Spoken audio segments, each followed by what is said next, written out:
I love my life, and I love my wife, and it's really kind of wonderful to share this experience of our marriage and our relationship.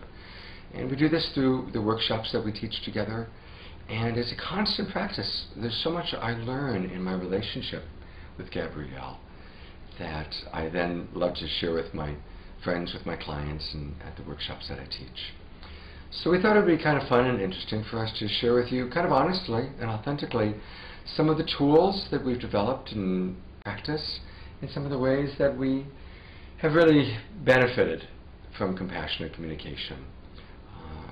You know, what's true for me is I've been in love with this woman for 8 years now, and finally 2 years ago she was willing to consider a romantic relationship, and then about 6 months after that she was willing to consider living together, and then after that she was willing to consider my proposal of marriage, and then we indeed were married in March of 2009.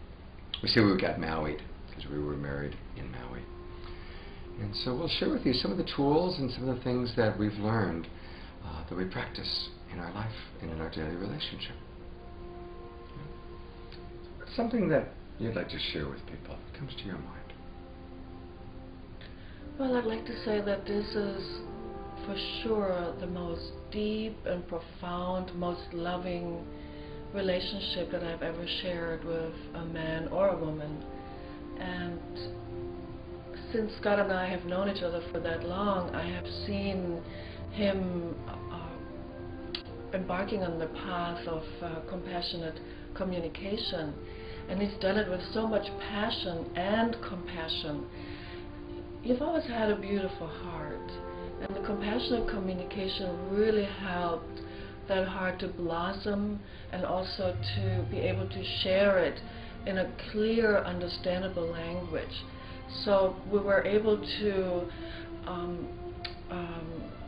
bring our communication together, and the most important part is, you know, deepening the trust between us, and also feeling heard and being able to share some more vulnerable things and feeling safe with that. So we've really established a depth in our relationship that I have never experienced before, and that I'm very grateful for, and I accredit compassionate communication to that quite a bit. Thank you. You know, I think a piece that comes to my mind that's so important is differences are inevitable. And I think sometimes we grow up thinking, oh, well, I'm going to find the perfect person, and there won't really be differences. In fact, every day, Gabriele and I experience differences, seeing the world differently, seeing things differently. And even maybe 5 years ago, we might have judged each other, or criticized each other, or had jackal thoughts about those differences. And now it's more like a curiosity. It's more like a, really? You see it that way? Or that's what you experienced? Or that's how you remember it? There's not any kind of an attack or criticism, but more just a curiosity of, wow, this woman that I love, that I live with, that I share my entire life with, can see the world, or see parts of the world, or experience things that we've experienced together so differently. And now it expands my experience of life. It expands my view of the world. And I'm really grateful for that. And it's compassionate communication that's helped us, I think, to not take the differences personally, to not go into that attack or blame or kind of trippy mode, but to just kind of go, wow, that's amazing. You see it that way, and I see it this way. Was it like that for you? Yeah, it was like that. And I'm also understanding that to be in a relationship, an incredible amount of flexibility is very important. And at the same time, to keep the balance, to understand where we are at, and the other one can help us with that, but also have a certain centeredness and a flexibility at the same time. Because it's not about giving in. Compassionate communication is not about giving in. It's about understanding and reflecting back, feeling heard and feeling understood. And therefore it's really important to self-reflect and then to express and to speak, and give space at the same time. So there's a lot of different ingredients, and it becomes like a kaleidoscope that we put together in our understanding of the relationship and our love. Yeah. You know, it's an example that comes to my mind is we have a home together, and it's a really sweet 3-bedroom home.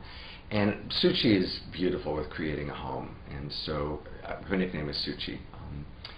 And so I'm a guy. I mean, I'm not great with creating beauty. So I just agreed, okay, you can design the home. And she likes things to be very neat and very orderly and very tidy. And I'm kind of not that way. So we actually found a balance. My room, I have one room that's my office, and it is an absolutely well-organized mess. And she walks in, and I just see her go, take a deep breath and accept, okay, this is his room, he's allowed to keep it however he likes. And really, it's totally messy, but in my own little well-organized way, every stack and every pile has a certain purpose. It's my own well-organized mess. On the other hand, you go into every other room, our shared bedroom, her office, the kitchen, the dining room, it's all very neat, very tidy, very organized. So she's trained me to keep the rest of the room clean, clear, tidy, and organized, but I get to have my room that's kind of my little crazy Scott way. I was just thinking about that as kind of where we found a way to meet each other's needs. That's right. In a very human way. It's a negotiation and finding out what we need and where we need to take our stand. I had a lot of ideas of transforming his room, and finally had to learn and understand in a compassionate way that this is what he needs, and we can't always change our partner to where we want them to be, but we can negotiate, we can make it work, we can make it fit with the communication that doesn't involve blame or shame or I am right and you are wrong, and that's what we have learned throughout this process. So it's much easier to get to the core of an issue and try to find a solution. One of the things that's a blessing for me, Gabriele, is she has a natural consideration of others. My experience of her, and honestly I don't think it's from her study of compassionate communication, I think it's from just her combined life experience, is she very rarely will say something to me that's a challenging subject or that might be difficult to hear without her clearly having thought through how she's going to present it, how she's going to say it. And she inevitably says it compassionately with a lot of consideration for my needs and my feelings. And that in turn inspires me to do the same. And I've noticed that instead of polarizing over things where I keep presenting my point of view and she keeps presenting her point of view, which is what happens with most couples and what I've experienced a lot in my previous relationships, she will quickly say, I'm imagining that the reason you see it this way, or I'm guessing that the reason you want to do it this way is, and she'll really seek to understand my point of view instead of just hammering me with what she wants or the way she thinks it should be. She has a very natural desire to understand me and to reflect her understanding of me, and often to lead with that, which is refreshing and creates trust and really helps me to then want to do the same with you.